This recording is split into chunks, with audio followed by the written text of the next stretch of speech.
নমস্কার ফ্রেন্ড, আজ আমি আপনাদের সঙ্গে শেয়ার করব ফ্রায়েড রাইস রান্নার রেসিপি।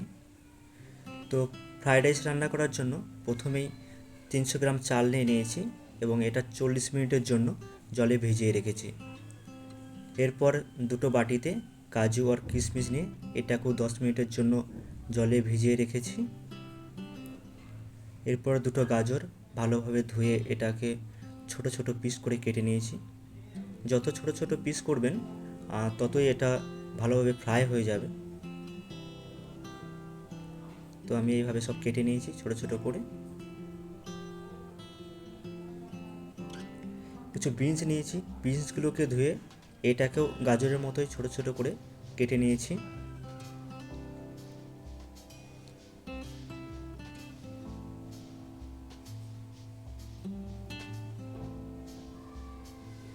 বিনসগুলো সব কাটা হয়ে গেলে ছাড়ানো আছে একটা বাটিতে সবুজ মটর। এবার একটা থালায় সব সবজিগুলো রেখে দিয়েছি। তো 40 মিনিট হয়ে গেছে, চালটা ভিজে গেছে।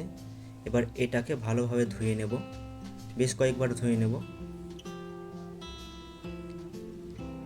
ভালোভাবে ধোয়া হয়ে গেলে এটা একটা থালাতে রেখে দিচ্ছি। এবার একটা ডেচকিতে জল নিয়েছি এবং এতে 1 চামচ মতো লবণ দিয়ে দিচ্ছি। এবারে ডেচকির মধ্যে চালগুলোকে দিয়ে দিচ্ছি।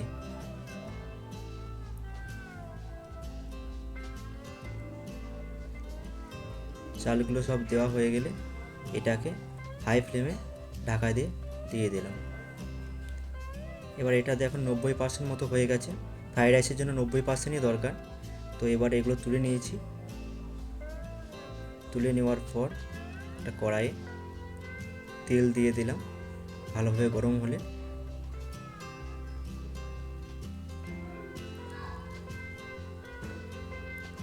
এবার এতে দিয়ে দেবো 1 চামচ মতো ঘি। আমি সরষের তেল ব্যবহার করেছি, আপনারা সাদা তেলও ব্যবহার করতে পারেন। এবার তেলটা গরম হয়ে গেলে এর মধ্যে কেটে রাখা গাজরগুলোকে দিয়ে দিলাম।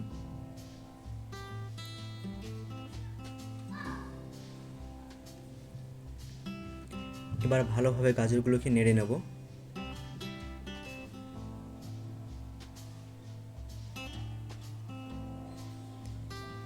গাজরগুলো নেড়ে নেওয়ার পর এর মধ্যে কেটে রাখা বিনসগুলোকে দিয়ে দিলাম। এবার বিনসগুলোকে দিয়ে এটাকেও একবার ভালোভাবে নেড়ে নেব।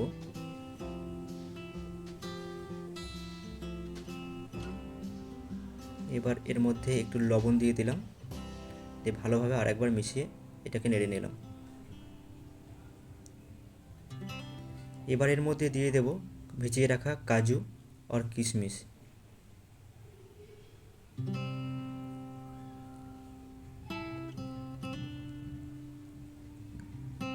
কাজু কিশমিশ দিয়ে এটাকে ভালোভাবে নাড়িয়ে নেব।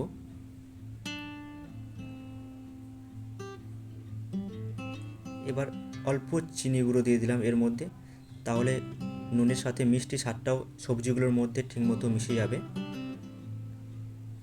এবার দিয়ে দেব মটরশুঁটি। মটরশুঁটি দিয়ে ভালোভাবে একবার নেড়ে নিলাম। এবার ভাজা ভাজা হয়ে এসেছে। এটাকে এবার একটা থালের মধ্যে তুলে নেব।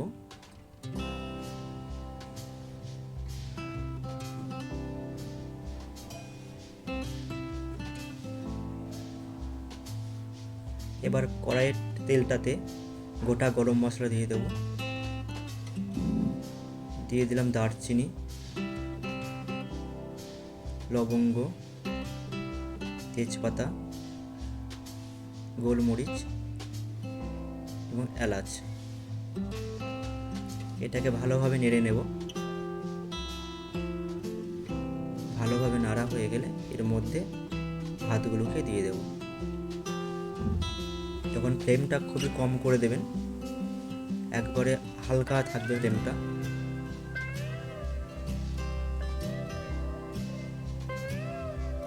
ফ্রাইড রাইসের চালটা যখন দিয়েছিলাম তখন এটাকে আমি ঠান্ডা করে নিয়েছিলাম। ঠান্ডা করলে যত ঠান্ডা করবেন তত চালটা ঝরঝরে হয়ে থাকবে, লেগে যাবে না।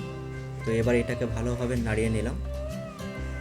এর মধ্যে তুলে রাখা সবজিগুলোকে দিয়ে দিলাম।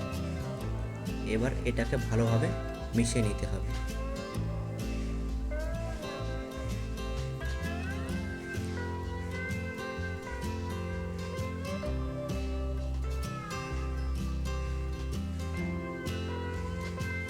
এবার এর মধ্যে পেস্ট করে রাখা, পাউডার করে রাখা যে চিনি গুঁড়োটা ছিল সেটা দিয়ে দিলাম। আমরা যদি একটু লবণ খেতে পছন্দ করেন তাহলে চিনির পরিমাণটা একটু কম দিয়ে আর একটু লবণ দিতে পারেন, তাহলে একটু লবণ লবণ লাগবে। আমি একটু চিনি বেশি পছন্দ করি, সেই জন্য চিনিটা বেশি দিয়েছি। এবার এটা একটা ডেচকিতে তুলে নিলাম, ভালোভাবে মাখিয়ে নিলাম।